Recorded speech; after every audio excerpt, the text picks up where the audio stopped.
Hello बच्चों, हम start कर रहे हैं अध्याय 1 जिसका नाम है विलयन केमिस्ट्री की वस्तुनिष्ठ प्रश्न की सीरीज, जिसमें आपको वार्षिक परीक्षा की तैयारी हेतु बहुत ही महत्वपूर्ण वस्तुनिष्ठ मिलेंगे। ये वस्तुनिष्ठ आपकी वार्षिक परीक्षा की तैयारी के लिए बहुत ही महत्वपूर्ण है। यह वीडियो है, इस वीडियो में हम आपको अध्याय 2 विलयन के वस्तुनिष्ठ हल करवाएंगे और यह आपकी परीक्षा के लिए महत्वपूर्ण है। इसलिए आप लोग वीडियो को बिल्कुल भी स्किप ना करें और पूरा वीडियो देखें। जो वस्तुनिष्ठ हम लेके आए हैं, ये महत्वपूर्ण वस्तुनिष्ठ लेकर आए हैं और आगे भी इसी तरह से आपको केमिस्ट्री के वस्तुनिष्ठ करवाते रहेंगे। एक हमारी सीरीज बायोलॉजी की भी चल रही है, जिसमें भी आपको महत्वपूर्ण वस्तुनिष्ठ बताए जा रहे हैं। तो आप लोग हमारा वीडियो ज़रूर देखें, जिससे आपके वार्षिक परीक्षा की तैयारी हो सके। आइए बच्चों, स्टार्ट करते हैं। पहला क्वेश्चन है, 2 या 2 से अधिक पदार्थों का समांगी मिश्रण क्या कहलाता है। तो आपने पढ़ा है कि पाठ का नाम विलयन है, और विलयन जब 2 या 2 से अधिक पदार्थों का समांगी मिश्रण हो तो वह विलयन कहलाता है। तो इसका आंसर हमारा होगा विलयन। तो ये क्वेश्चन जो है, इसका आंसर हो जाएगा विलयन की 2 या 2 से अधिक पदार्थों का समांगी मिश्रण विलयन कहलाता है। अगला देखते हैं, दूसरा क्वेश्चन है, वांट हॉफ दाब पाई होता है। तो वांट हॉफ परासरण दाब जो है, उसका पाई बराबर क्या होगा। तो उसका आंसर है NRT/V। तो इसका आंसर होगा NRT/V। वांट हॉफ परासरण दाब पाई होता है, तो कितना होगा इसका मान। पाई बराबर NRT/V। अगला क्वेश्चन है, प्रति लीटर विलयन में विलेय की ग्राम में मात्रा विलयन की क्या कहलाती है। तो प्रति लीटर विलयन में विलेय की ग्राम में मात्रा विलयन की क्या कहलाती है। तो विलयन की ग्राम में जो मात्रा है वह शक्ति या सांद्रता कहलाएगी। इसका आंसर होगा शक्ति या सांद्रता। मतलब शक्ति या सांद्रता हम किसे कहते हैं। तो हम कह सकते हैं कि प्रति लीटर विलयन में विलेय की ग्राम में मात्रा विलयन की शक्ति कहलाती है। अगला क्वेश्चन हमारा है, डेसी नॉर्मल विलयन की नॉर्मलता क्या कहलाती है। तो डेसी नॉर्मल विलयन की नॉर्मलता 1/10 1/10 कहलाती है। तो डेसी नॉर्मल विलयन की नॉर्मलता होती है, वो क्या कहलाती है। वो 1/10 कहलाती है। अगला क्वेश्चन है हमारा, अर्धपारगम झिल्ली से किसके अणु पार हो सकते हैं। तो जो परासरण दाब में अर्धपारगम झिल्ली होती है, तो उस अर्धपारगम झिल्ली से किसके अणु पार हो सकते हैं। तो आपको पता है कि अर्धपारगम झिल्ली से विलायक के जो अणु हैं वो पार हो सकते हैं। किसके अणु पार हो सकते हैं। विलायक के अणु पार हो सकते हैं। तो अर्धपारगम झिल्ली से किसके अणु पार हो सकते हैं। तो विलायक के अणु पार हो सकते हैं। अगला क्वेश्चन है, वे विलयन जिनमें विलेय की मात्रा अधिक होती है कौन सा विलयन कहते हैं। तो वे विलयन जिनमें विलेय की मात्रा अधिक हो तो वह सांद्र विलयन कहलाएंगे। यदि किसी विलयन में विलेय की मात्रा यदि ज़्यादा हो जाती है तो उस विलयन को हम सांद्र विलयन कहते हैं। सांद्र मतलब होता है गाढ़ापन। यदि विलेय कोई भी पदार्थ मिला दिया जाए, जैसे पानी है, जो पानी है इसमें पानी भरा है, तो इस पानी में यदि हम शक्कर मिला दें तो शक्कर यदि जितनी ज़्यादा शक्कर मिलाएंगे उतना ज़्यादा जो विलयन सांद्र हो जाएगा, मतलब गाढ़ा हो जाएगा। तो जो विलेय की मात्रा अधिक यदि हो जाती है तो विलयन कैसा हो जाता है, गाढ़ा हो जाता है, मतलब सांद्र विलयन हो जाता है। अगला 7वां क्वेश्चन है, वह विलयन जिसमें विलेय की और अधिक मात्रा विलेय की क्या कहलाती है। तो और अधिक मात्रा अगर मिलाएं तो वह विलेय की असंतृप्त विलयन कहलाता है। क्या कहलाएगा, असंतृप्त विलयन कहलाएगा। 8वां क्वेश्चन है कि पीतल क्या है। तो हम जानते हैं पीतल क्या है, तो ठोस विलयन है। पीतल क्या है, एक ठोस विलयन होगा।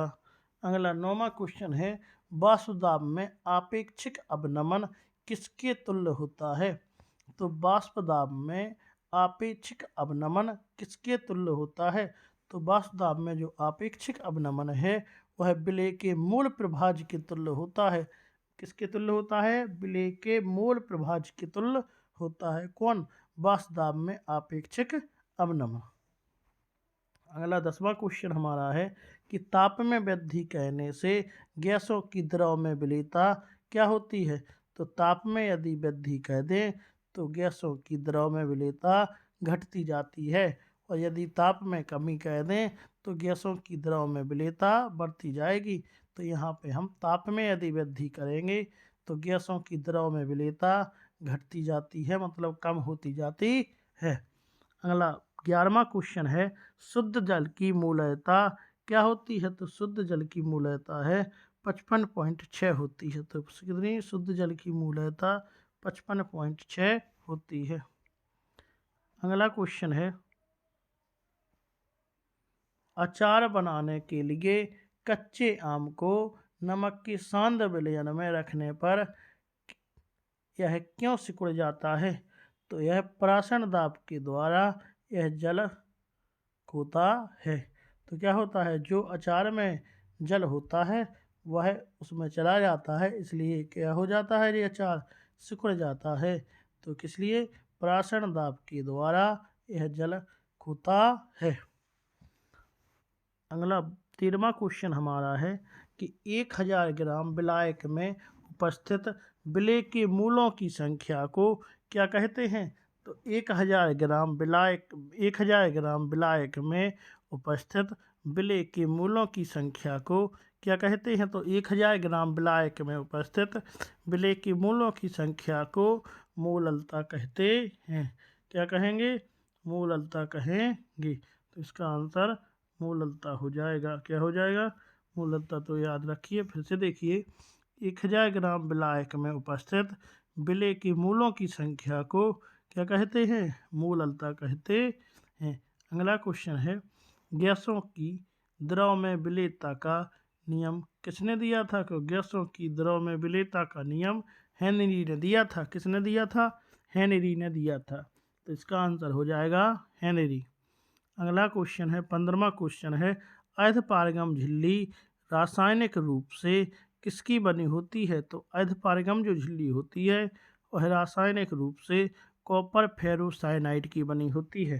किसकी बनी होती है? कॉपर फेरोसाइनाइड की बनी होती है। अगला क्वेश्चन है हमारा 16वां क्वेश्चन है, किसी विलायक में अवाष्पशील विलेय मिलाने पर वाष्पदाब का आपेक्षिक अवनमन विलयन में किसके बराबर होता है?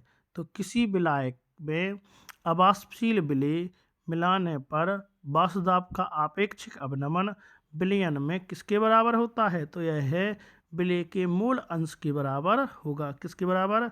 विलेय के मूल अंश के बराबर। तो इसका आंसर हो जाएगा विलेय के मूल अंश के बराबर होता है।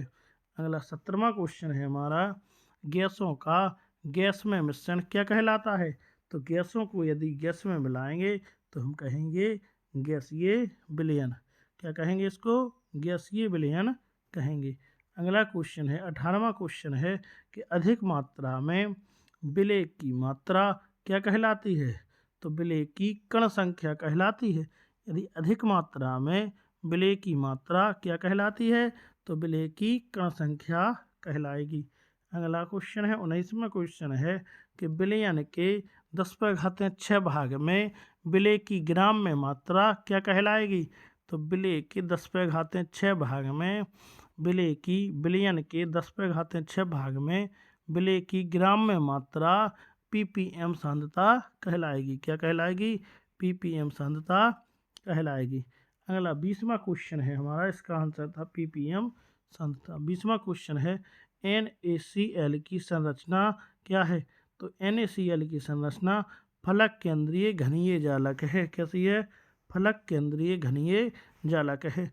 तो बच्चों हमारे इसके 20 क्वेश्चन कंप्लीट हो चुके हैं।